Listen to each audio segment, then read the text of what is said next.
Hey guys, Adam here up in Huntsville, Alabama. I'm on the healthcare team at CAR. And today I want to talk to you about the different types of representation that's available to you as a consumer. In most states, there are three ways that an agent can interact with you as the consumer. The first is that of a transaction broker. This is somebody who can take you around town, show you different spaces, and even give you advice on the transaction. However, when it comes down to it, they do not have a legal obligation nor right to represent you in the negotiations or the transaction itself. The second type of relationship that's available to you is that of a dual agency.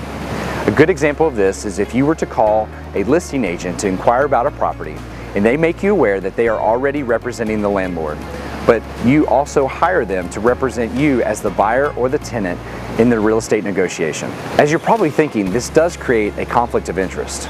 Just as in a court of law, an attorney cannot represent both the prosecution and the defense at the same time.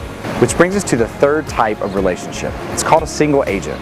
This is by far the best option for you as a consumer to create a relationship with a real estate professional to protect you and only your interest in a real estate transaction. Join us next week as our Mississippi broker, Doug Price, talks through some considerations when picking an agent to represent you in a transaction. As always, you can go to car.us to find tons of resources on real estate, as well as find your local agent in your area.